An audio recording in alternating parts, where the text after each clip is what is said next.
নজরে দেখে নেব আজকের ব্রেকিং খবরগুলি। লোকসভা ভোটে প্রার্থী হচ্ছেন বিচারপতি অভিজিৎ গঙ্গোপাধ্যায়। শোনা যাচ্ছে আগামী 6 মার্চ বারাসাতে প্রধানমন্ত্রী নরেন্দ্র মোদীর সভামঞ্চ থেকেই বিজেপিতে যোগ দেবেন তিনি। নির্বাচনে তমলুক থেকেই তিনি প্রার্থী হচ্ছেন বলে জোর জল্পনা। বিচার বিভাগীয় মহল তো বটেই, সামগ্রিকভাবে রাজ্যের নানা মহলেই অত্যন্ত আলোচিত ব্যক্তি বিচারপতি অভিজিৎ গঙ্গোপাধ্যায়।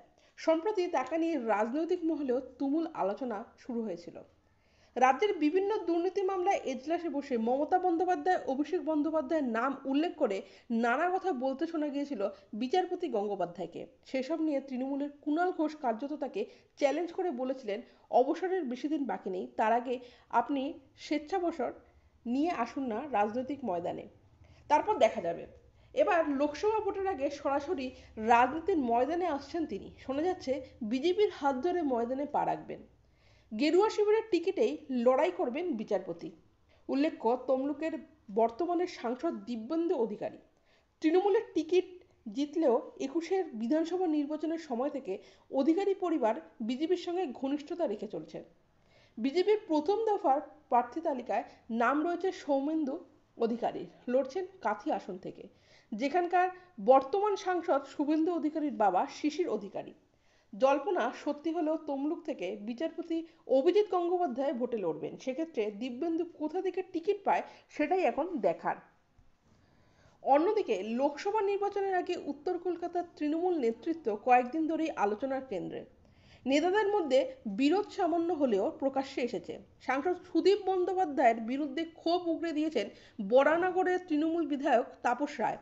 শনিবারই তিনি অভিযোগ জানিয়েছেন, সুদীপ বন্দ্যোপাধ্যায় নাকি তার বাড়িতে ইডির আধিকারিকদের পাঠিয়েছিলেন যাতে আসন্ন লোকসভা ভোটে উত্তর কলকাতার প্রার্থী না হতে পারেন তাপসবাবু। সেই কারণে সুদীপের এই ষড়যন্ত্র বলে অভিযোগ। এমনই উত্তপ্ত আবহ তাপস রায় দল ছাড়ছেন বলে জোর জল্পনা ছড়িয়েছে। যদিও সেই জল্পনা উড়িয়ে তিনি সাফ জানালেন, কোনো কিছু লুকানোর নেই, যদি কিছু করি সেটা সকলকে জানিয়েই করব।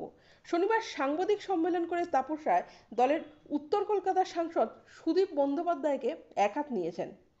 তার কথায়, উত্তর কলকাতার প্রার্থী হিসেবে আমার নাম উঠে আসছে, আমি যাতে টিকিট না পাই তাই আমার বাড়িতে ইডি ঢোকাচ্ছে। রাজ্যসভা লোকসভা রাজ্য মন্ত্রিসভার অন্তত 40 জন আমাকে এই কথা বলেছে। তার আরও বক্তব্য, 12 তারিখ আমার বাড়িতে ইডি তল্লাশি চলছে। আর তখন উত্তর কলকাতার স্বামীজির বাড়িতে তৃণমূল নেতানেত্রীরা উল্লাস করছিলেন, অনেক যুব নেতা নেত্রীও ছিলেন। তবে হ্যাঁ, তারা প্রতিবাদও জানিয়েছিলেন। যাব পরের খবরে। সন্দেশখালিতে ঠিক কী হয়েছিল 5ই জানুয়ারি তা জানতে ইডি কর্তা গৌরব ভারিলকে তলব করেছিল সিআইডি, কিন্তু হাজিরা দিলেন না তিনি। আগামী মঙ্গলবার ফের তাকে তলব করা হয়েছে বলে খবর। দীর্ঘ টানাপোড়েনের পর অবশেষে গ্রেপ্তার হয়েছেন সন্দেশখালির বাঘ শেখ শাহজাহান। তাকে গ্রেপ্তারের পর থেকে একাধিক প্রশ্নের উত্তর খুঁজছে সিআইডি, যেমন কি হয়েছিল 5ই জানুয়ারি, কিভাবে 15 মিনিটের মধ্যে এত লোক জড়ো করা হয়েছিল, কে কে এই কাজে যুক্ত ছিল, ওই সময় শেখ শাহজাহান কাকে কাকে ফোন করেছিলেন, সবটাই জানার চেষ্টা করছে তদন্তকারীরা। সেই কারণে যে ইডি কর্তা শেখ শাহজাহানের বিরুদ্ধে মামলা করেছিলেন সেই গৌরব বারিলকে তলব করেছে সিআইডি। তার বয়ান রেকর্ড করা হবে বলে খবর ছিল, কিন্তু এদিন ভবানী ভবনে গেলেন না ইডি আধিকারিক। এর আগে পুলিশের তরফে ইডি কর্তার বয়ান নেওয়ার চেষ্টা করা হয়েছিল, কিন্তু সহযোগিতা করা হয়নি বলে দাবি করা হয়েছিল পুলিশের তরফে। এবার ইডি কর্তা তলবে সাড়া না দেওয়ায় একাধিক প্রশ্ন উঠতে শুরু করেছে। ওয়াকিবহাল মহলের একাংশের প্রশ্ন, তবে কি শেখ শাহজাহান মামলায় আগ্রহ হারাচ্ছে ইডি? প্রসঙ্গত, সন্দেশখালিতে হামলার মুখে পড়ার পর শেখ শাহজাহানের বিরুদ্ধে আদালতের দ্বারস্থ হয়েছিল ইডি। তদন্তভার সিবিআইকে দেওয়ার আর্জিও জানানো হয়েছিল তাদের তরফে। পাশাপাশি জামনগরে 3 দিন ধরে চলছে অনন্ত আম্বানি এবং রাধিকা মার্চেন্টের প্রাক বিবাহ অনুষ্ঠান। আগামী জুলাই মাসে তাদের বিয়ে।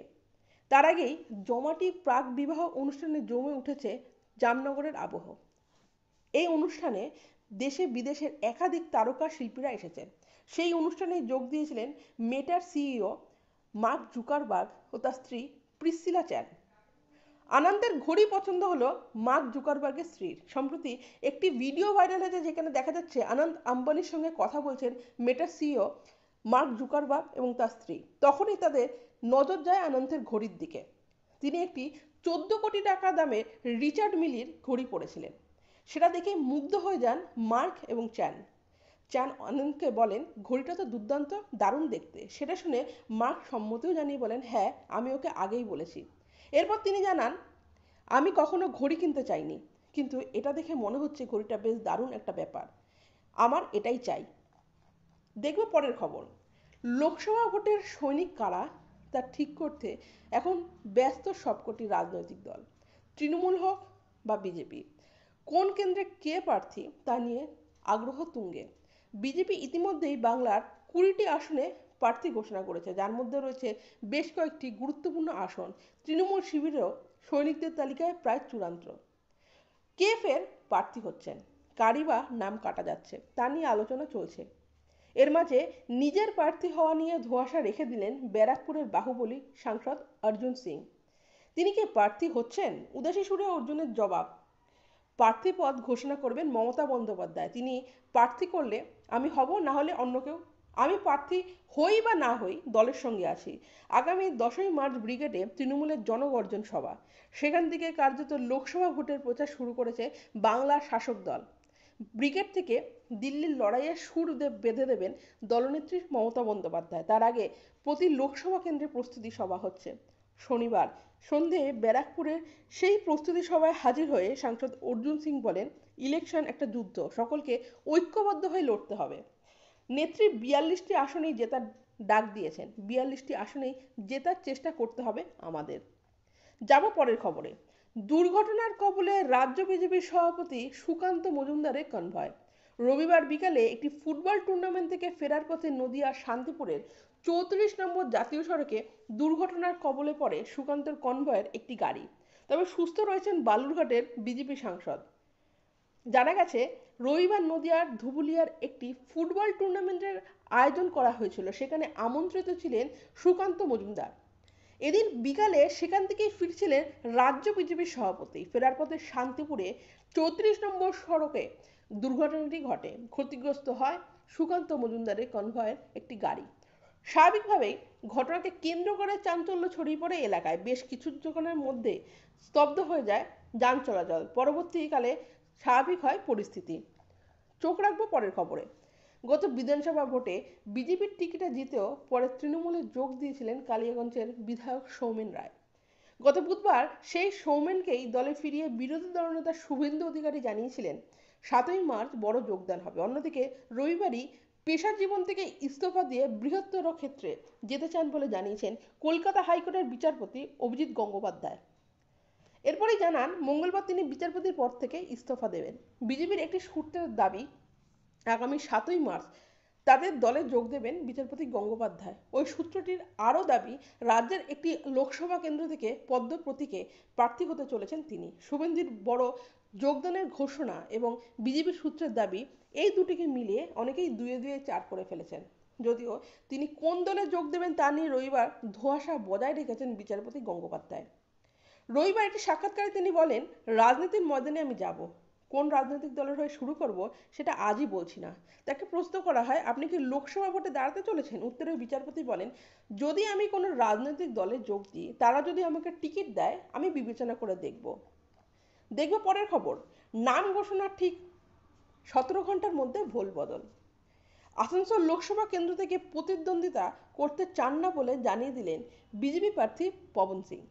ব্যক্তিগত কারণ দেখিয়ে তিনি এবার লড়াই থেকে নিজেকে সরিয়ে দিলেন। ভোজপুরি তারকার নাম ঘোষণা হতেই নানা বিতর্ক শুরু হয়েছিল। নিজেই এক্স হ্যান্ডেলে বিজেপির সর্বভারতীয় সভাপতি জেপি নাড্ডাকে ট্যাগ করে সরে দাঁড়ানোর কথা জানিয়েছেন ভোজপুরি ললিপপ গায়ক।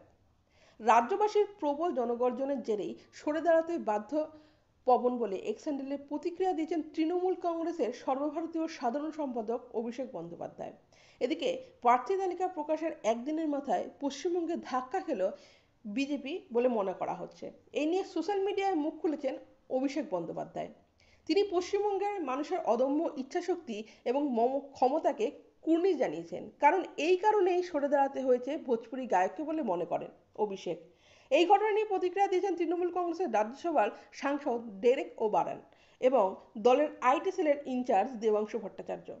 তবে এই অবস্থা তৈরি হওয়ায় সকলেই ড্যামেজ কন্ট্রোল করতে নেমেছিলেন বিজেপির আইটি সেলের ইনচার্জ অমিত মালব্য, কিন্তু তারপরেও ঠেকানো গেল না। পরের খবর, খলিস্তান বিতর্কে এবার সরাসরি শুভেন্দু অধিকারীকে বিধানসভা থেকে সরানোর দাবি উঠল শিখদের তরফে। শনিবার কেন্দ্রীয় গুরুদ্বার ম্যানেজমেন্ট কমিটির কাছে চিঠি পাঠিয়ে এমনই দাবি তুলেছেন তারা। শিখদের সর্বোচ্চ সংগঠন অকাল তখতের তরফে এই দাবি ওঠায় বিষয়টি আরও স্পর্শকাতর হয়ে উঠল, তা বলাই বাহুল্য। সপ্তাহ দুয়েক আগে উত্তপ্ত সন্দেশখালী যাওয়ার পথে ধামাখালির কাছে পুলিশি বাধার মুখে পড়েন বিরোধী দলনেতা শুভেন্দু অধিকারী সহ বিজেপির নেতৃত্ব। 144 ধারা জারি হয়েছে, তাই সন্দেশখালী ঢোকা যাবে না বলে পুলিশ আটকে দেয় তাদের। সেখানে আইন শৃঙ্খলার দায়িত্বে ছিলেন আইপিএস জসপ্রীত সিং। তার সঙ্গে শুভেন্দুর ঝামেলার মাঝেই বিরোধী দলনেতাকে বলতে শোনা যায় উনি খলিস্তানি। সঙ্গে সঙ্গে তার প্রতিবাদ করেছিলেন আইপিএস জসপ্রীত সিং। তিনিও পাল্টা বলেন, আমার মাথায় পাগড়ি দেখে আপনি খলিস্তানি বলছেন, এ কেমন কথা। শুভেন্দুর এই মন্তব্য ঘিরে তোলপাড় হয়ে ওঠে রাজ্য রাজনীতি। রাজ্যের বিভিন্ন প্রান্তে শিখ সম্প্রদায়ের মানুষ বিক্ষোভ শুরু করেন। বিরোধী দলনেতাকে ক্ষমা চাইতে হবে, এই দাবিও ওঠে। কলকাতার শিখ সম্প্রদায়ের মানুষজন রাজভবনে গিয়ে এই বিষয়ে রাজ্যপাল সিবি আনন্দ বোসের কাছে হস্তক্ষেপের দাবি করেন। তাদের তরফে বলা হয়, এহেন মন্তব্য তাদের ধর্মের প্রতি অপমান, দোষীদের শাস্তি দেওয়া হোক। রাজ্যপাল আশ্বাস দেন, মুখ্যমন্ত্রীর সঙ্গে এই বিষয়ে কথা বলে যথাযথ ব্যবস্থা গ্রহণ করবেন। ভিডিও ভালো লাগলে অবশ্যই লাইক, কমেন্ট ও সাবস্ক্রাইব করবেন।